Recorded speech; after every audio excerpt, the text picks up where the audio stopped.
Halo sahabat-sahabatku, saudara-saudaraku dimanapun berada, kita berjumpa lagi di channel Bonsai Kelapa Bambu Apus Tangsel. Assalamualaikum warahmatullahi wabarakatuh. Kali ini saya akan memberikan sebuah pengalaman saya dan juga akan berbagi pengalaman ya tentang bonsai kelapa. Di sini saya akan menceritakan atau berbagi pengalaman di sebuah bonsai kelapa yang setelah tebas ekstrim, langkah-langkah untuk selanjutnya harus gimana ya. Oke, sebelum saya bercerita atau berbagi pengalaman ini, tolong dukung channel ini dengan cara subscribe, like, share, dan komen. Terima kasih yang udah mendukung, mudah-mudahan dimudahkan rezekinya, keadaan sehat walafiat, yang terpenting lagi ya kita dalam lindungan Allah Subhanahu wa taala. Amin amin ya robbal alamin. Oke. Jadi di sebuah bonsai kelapa ini, kalau bonsai kelapa kita ini daunnya udah tinggi atau udah membesar, pastinya akan lakukan penebasan ekstrim ya. Tapi gimana sih caranya untuk penebasan ekstrim yang baik dan bagus supaya supaya di bonsai kelapa kita ini tidak mati ya, atau ya bisa berakibat fatal gitu ya. Jadi di sini depan saya ada contoh yang setelah ditebas ekstrim.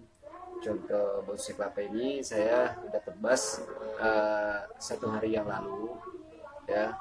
Jadi triknya untuk penebasan ekstrim ini yang paling kita perhatikan yaitu satu, si bonsai kelapa ini harus benar-benar udah subur dan juga emang udah kuat ya, katalah ibarat udah hidup ya.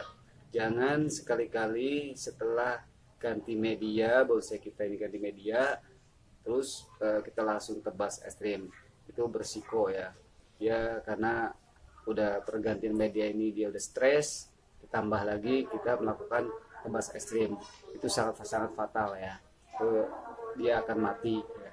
Nah, terus cara untuk penebasannya ini harus gimana ya? Untuk cara penebasannya, jadi di sebuah bonsai kelapa ini kalau udah daunnya tinggi, kita akan melakukan tebas ekstrim. Yang terpenting adalah untuk jarak penebasannya ini ya. Kalau udah jaraknya terlalu dekat atau terlalu mepet sama pangkalnya ini berbahaya. Nah, jadi kita harus melakukan jeda ya, palingnya minimal 10 cm 10 cm dari pangkal. Nah, terus untuk posisi penebasannya itu jangan lurus ya, kita lakukan secara miring ya, atau nyerong samping seperti ini ya, menyamping, jangan lurus. Ini tujuannya buat apa ya? Satu, supaya setelah kita tebas ini dia akan mengeluarkan getah ya. Jadi getah ini supaya tidak tertampung di sini. Kalau kita penebasannya merata atau lurus, itu otomatis getah ini dia akan mengendap di sini atau dia akan tertampung di sini, dan ini akan fatal ya akibatnya, karena kalau terlalu banyak air atau getah yang tadi dia keluarkan ini, dia akan membusuk ya. Jadi ya untuk penebasannya dengan cara menyerong ya, atau secara miring gini ya, supaya apa ya, itulah tadi tujuannya, supaya tidak getahnya ini tidak tertampung ya. Oke, setelah itu gimana sih untuk selanjutnya atau perawatannya? Nah, setelah ini kita harus sungkup ya, kita harus sungkup dengan plastik ya. Terus sebelum kita sungkup ya, lebih bagusnya lagi kita jemur dulu ya, minimal 2 jam ya, langsung kena sinar matahari. Supaya apa tujuannya? Supaya cepat kering bekas lukanya ini. Nah, setelah itu untuk seterusnya kita langsung sungkup dan taruh di tempat yang teduh. Oke, Sekarang saya punya contoh ya, udah hampir 3 minggu lah, dan 3 minggu hasil tebas ini ya. Itu emang ya alhamdulillah hasilnya memuaskan buat saya, karena ini daunnya ini udah kecil ya. Oke, kita ambil dulu ya. Nah, ini hasil tebas ekstrim ya. Ini kebetulan kemarin saya udah sayat ya, karena ini di dalam bonsai kelapa ini setelah tebas ekstrim ini, perawatan yang paling terpenting itu adalah penyayatannya ini ya, jangan sampai telat ya. Karena saya lihat di sini udah ada tunas baru keluar, dan juga kulit pepahnya ini masih menutup, makanya saya mencontohkan nih kayak udah saya sayat ya. Tapi ini hasilnya alhamdulillah udah kecil. Kalau kita bandingkan dengan korek api, coba kita sangat-sangat kecil. Nah, ini kecil ya, udah kerdil, bahkan ya besar korek ya daripada daunnya, kecil banget. Oke, ini udah 2 minggu ya, mau masuk ke 3 minggu ya, hampir dekat-dekat mau 1 bulan ya. Tapi udah menghasilkan 2 daun, dan ini udah hampir mau 3 daun sih. Ini udah ada tunas baru keluar lagi. Ini sebentar lagi saya akan sayat, karena udah kelihatan kulit arinya ini, tapi ini terlalu muda jadi saya masih belum sayat. Oke, saya juga punya contoh yang udah hampir 4 bulan, dan hasilnya ya alhamdulillah daunnya udah rimbun dan udah banyak ya. Contohnya seperti, nah ini hasil tebas ya, tebas ekstrim ya. Ini hasil tebas ekstrim, dan juga ini saya udah melakukan penyayatan ekstrim juga. Nah, penyayatan ekstrim itu apa sih? Penyayatan ekstrim ini yaitu penyayatan pelepah yang udah sampai pangkal.